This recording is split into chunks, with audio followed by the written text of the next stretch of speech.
asalaamaaleykum mbokk jullit yi mbokk taalibe yi ak képp ki nga xam ne rek yaay safoo bernde ak Chez Bilo tey nag ñu ngi ñëw àndaat ak yéen si beneen émission bi nga xamante ni tey jii li ñu leen di indil mooy firiir defoon nañ fi firiir fan yële passé mais bii beneen version la encore bu gën a simple laay wax sax que bi ñu defaroon donc lii nag moo siy dem. dinañ soxla crevette donc dañ koy boole sauce soble bu ànd ak crevette donc dinañ soxla crevette dinañ soxla aussi poivron boo si am rek man ñett yi laa yore dinañ soxla jën tey jëluma jënu ñu lumm dama jël filet de poisson donc ñaari jën laa jël yu bokkul benn bi tilapia la benn bi swai fish la swai dafa xaw a mel ni comme genre kong jënu kong bu tooy daal bala ñu koy lakk di ko def comme genre boobu la ñoo bokk même kii nu ñu mel daal donc dinañ soxla aussi soble dinañ soxla poobar laaj ak xorom citron vinaigre ak huile donc ñu amee suñu épices yi fii mu nekk curcumin ñu daal di am fii aussi Cajun seasoning mu nekk mixu ay kaaneek ay ail en poudre oignon en poudre ak yu mel ni ki noonu ñu am fii basilic am fii thym am fii laaj bi nga xam ne dañ ko boole ak poobar dëbb ko oignon en poudre ail en poudre ñu yor fi aussi suñu kaani jalapeno ak kaani bu kii tamit habanero muy kaani bu xonk bi dinañ ko def tuuti pour mu jox affaire bi goût donc loolu lañ siy def daal di koy boole ak salade xam ngeen ma rek comme d'habitude boole ko ak salade ak tey nag dañ si def frite ndax xale yi mën ci nekk ñoom tamit ndax ndogu yeeg affaire yooyu donc loolu rek la ñuy def du ñu def rek lu dul ànd ak yéen si waañ wi bismillah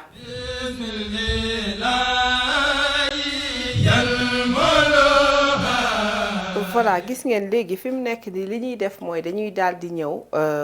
mariner du ma ko tuddee sax mariner suñu jën parce que marinade bi lu simple lay doon xorom poobar kese ñu daal di koy saaf donc loolu rek lañ koy defee léegi nag ñaari façon jën yi ma leen waxoon sànq moo nekk nii tilapia bi moo nekk nii pour ki nga xam ne bëgg na tilapia mooy waas donc ki nga xam ni moom bëgg na lekk waas mun na jël bi ki nga xam ni bëggul waas par exemple dafa bëgg beneen façon jël mun na utiliser jën bu ko neex wala même jënu lumm carrément donc bii mooy swai bi mooy jënu kii bi kong bi nga xamante ni bi nga xam ne day mel ni jënu kong daal moo nekk nii donc filet yi laa yore nii soo amul filet jëlal jënu lumb bi léegi tey mun naa ko saafee nii directement mais xam ngeen ma il faut ma def si camlangal tuuti rek comme ça pour affaire mu nga xam ni dafay gën a attirant nit ñi bu ñu ko gisee dinañu am tendance lekk ko gis nga dama ko tranché nii gis ma bàyyi espace gis nga bàyyi def ko ñëw fii comme fii dafa xaw a sew tuuti ma dimbali ko gis nga nu mu def nii noonu lay mel donc jën bi nii lay ñëwee quoi day am moom benn ci diggante bi toujours benn xar-xar bu fa nekk mais anyway donc nii lay def yow boo ko saafee après lii mooy gi feeñ daal léegi bii nag swai bi beneen façon laa koy def pour nga xamante ni su fekkoon dama ko mélanger te nit ki xamul par exemple ban mooy ban selon ni ma ko tranché moom mun na am dina xam kon par exemple bu ma nee bii nga xam ne moo def nii ak nii ak nii dina xam ne bii mooy bi nga xam ne mun naa ko laal donc damay jël nii dem benn sens bi comme bële mais damay fexe ba duma dem jusqu'au bout bu dul loolu rek jën bi day dagg ci digg bi donc naa kii nga xamante ni ci kaw nii rek laay def gis nga ma def nii léegi su ma paree ma jël parce que lii mus naa ko def ak dënnu ginaar damay jël jën bi inversé ko nii léegi tranché waat xam nga bii sens laa doon demee nii léegi damay dem sens opposé bi nga xam ni daf may defal ay carreaux quoi wala comme nga ne ay losange voilà gis ngeen defar nañu jën yi ba pare léegi li ñuy def mooy dañuy daal di jël jën bi ci suuf dama ci def tuuti diw nii rek comme ça du coller ci papier bi mais aussi dañuy def tuuti tamit ci kaw nii bu ñu paree daal di ko ci daal di def beurre ci kawam tuuti rek nga xam ne pour jox ko plus de goût dama décidé dugal ko ci four bi au lieu de saaf ko ki nga xam ne amoo four mun nga ko saaf jarul ngay def diw bu bari tuuti diw rek ngay def nga saaf ko mais saaf bi nag day gaaw parce que filet de poisson dafa gaaw a ñor contrairement ak jën bu ne ñum par exemple su fekkee ni jënu lëmm mu ngi jël 5 à 7 minutes pour togg filet bi jàppal ni côté bu nekk par exemple benn côté bi boo ko defee pour 1 minute 50 wala 1 minute et demie loolu beneen côté bi boo koy saaf boobu moins d'1 minute nga koy def mu pare parce que dafa kii daal dëll yooyu noonu donc loolu la ñuy def daal di koy dugal ci four bi bu ko defee ñu daal di commencer jublu ci suñu sauce incha allah nga xam ne bu sauce bi pare ñu mën a commencer entamer defar mayonnaise ak yooyu bismillah.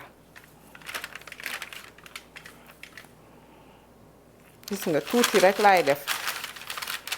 damay mimique rek kii pour mu jox ma mel ni comme dama ko saaf voilà gis ngeen li ma doon wax mooy suñu four ñu ngi ko préchauffé fi mu nekk nii à 425 degrés Fahrenheit moom mooy environ 220 wala 225 degrés Celsius donc loolu lañ koy def defuñu ko température bu xaw a kii parce que bu xaw a low noonu dañ ko def mu xaw a high tuuti parce que dañu bëgg température bu kawe daal parce que dañu bëgg affaire yi gaaw a pare bu ko defee te bëgguñu tamit mu yàgg ci four bi ba mujj wow parce que boo deful ndànk rek mu wow sa loxo donc gis nga beurre baa ngi nii may teg donc benn côté rek laay def ku bëggul beurre mun nga ko bañ a def bu la neexee nga def tout juste diw bi muy huile d'olive wala huile boo munti am wala nga def huile de coco aussi dama koy def boobu aussi neex na ci trop donc lii la ñuy def nii fi mu ne nii daal di koy enfourrer léegi nag bàyyi ko mu daal di togg nga xam ne le temps ñuy defar sauce beek yooyu ñoom ñaar ñooy parendoo en même temps booy xool. gis ngeen suñu poêle mu ngi nii tuuti diw rek la ñuy def. booy xool à peu près benn cuillère et demi bu diw laa def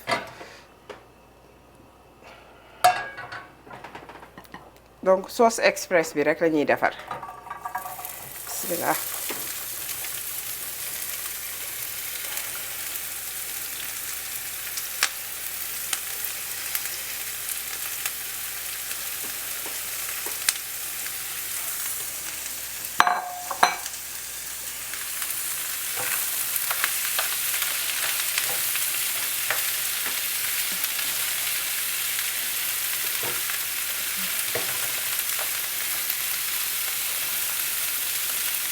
donc dañ koy sauté nii daal di koy laxal tuuti ba ci kanam ñu daal di bu demee ba commencé lax léegi ñu daal di def ci poivron yi nga xam ne moom la ñu daggate woon voilà poivron yaa ngi nii nga xam ni moom la ñu daggoon dañ ko ciy def kaani bi aussi gis nga dama jël dagg ko ay rondelles nii parce que dafa xaw a ndiroo ak poivron bi moo tax ma def ko nii nga xam ne su ma paree mun naa ko seppi teg fële. donc gis nga ñu ngi comme ni ma leen ko waxee sànq rek ñu ngi def suñu épices yi dinañ def mi ngi nii oignon en poudre ail en poudre ak tuuti kii herbe donc ku nekk herbe bu la neex basilic laa def tuuti ak tuuti thym donc léegi def nañu aussi gis ngeen li ma fàtte woon mentionné dañuy def moutarde tamit ñu ngi nii di def suñu crevettes yi avant ñuy def moutarde yi gis nga léegi nag def nañ moutarde tuuti rek ngay def tuuti lañ ci soxla ak ñu dagg poivron yi nii oignon vert tuuti rek laa jël sànni ko ci fin bi nii pour mu jox ko plus de goût. voilà dañuy ñëw defar fii nii tey jii nag benn mayonnaise bu gaaw a gaaw ñu bari dañ ma doon demander pour à ce que ma defar ko donc li may def mooy damay daal di jël bu la neexee nga def ñaar wala ñett d'habitude damay jël benn nen kese ma defaree ko mayonnaise mais comme tey jii gaal gi laa génnee ndax mu gaaw parce que dama yàkkamti donc il faut ma def ñaar wala ñetti nen donc du ma jël nen bi yëpp jaune d'œuf bi rek laay jël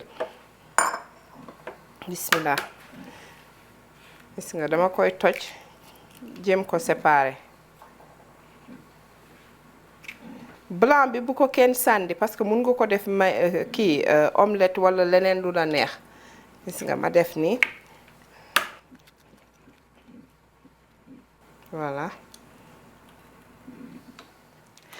gis ngeen léegi dañ koy daal di ñëw moom def si tuuti moutarde léegi daal di jël suñu diw nag pour commencer ko kii bati affaire yi machine bi di ko bati ku amul robot bi mun nga jël hand mixer mooy bi nga xam ne da nga koy yore si sa loxo noonu bu ndaw bi di ko yëngal même chose la encore mais dama xamul sa mbos fu mu nekk rek moo tax léegi su fekkee yore si machine yi benn mun nga jël sa benn assiette wala bool jël sa fouet di ko bati après di def diw bi graduellement di ko def tuuti par tuuti di bati tuuti par tuuti bati ba nga xamante ni dang na ba consistance bi nga bëgg par exemple ñetti nen yi tey jii ñun suñu neexoon ak ñetti nen yi mun nañ ci defar mayonnaise bool bi yépp ba mu fees dell gis nga fejet nañu suñu soble fejet nañu aussi suñu oignon vert gis nga am nañu fii vinaigre am nañu fii citron donc am nañu foofu tamit moutarde sel poivre ak dinañ ci def tamit tuuti laaj bu kii bi bu tooy bi buñ dëbb ba pare dinañ ko ci def tamit après ñu commencé ci nag di def diw bi di ko ci dolli tuuti voilà gis ngeen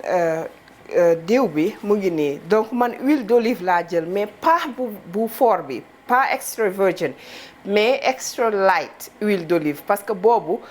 du am tendance di weex parce que boo jëlee extra virgin dootoo lekk mayonnaise bi li xale yi di wax dootoo ko defati moo ci nekk dafay weex xatt moom ak huile d'avocat dafay am tendance di xaw a weex tuuti man su may def huile d'avocat dama koy panaché ak extra light bi donc su fekkee ni dama jël let's say verre bu doy nii huile d'avocat damay jël lu like 4 wala 5 verre bi pour huile d'olive bi nga xam ne dafa light bu ko defee mu balancer weexaay bi daal bu dul lool rek day weex donc ñu daal di commencer bismillah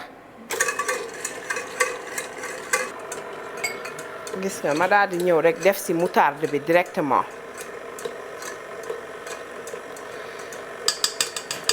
jarul muy bari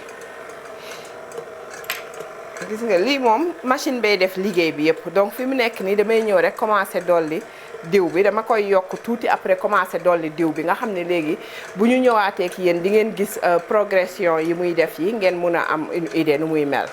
voilà gis ngeen léegi fi mu nekk nii mayonnaise bi pare na comme ni ñu leen ko waxoon sànq dama râpé carotte ma def si léegi li ma koy booleel dafa am crevette moo tax mais sinon dama doon jël crevette bu wow bi ku mu neex nga jël crevette bu tooy bi crevette bu wow bi ma tàngal ko si ma dugal ko si ndox bu tàng ba mu nooy après ma mélanger ko fii donc nga xamante ne mu jox ma beneen façon crevette léegi damay daal di jël rek mélanger.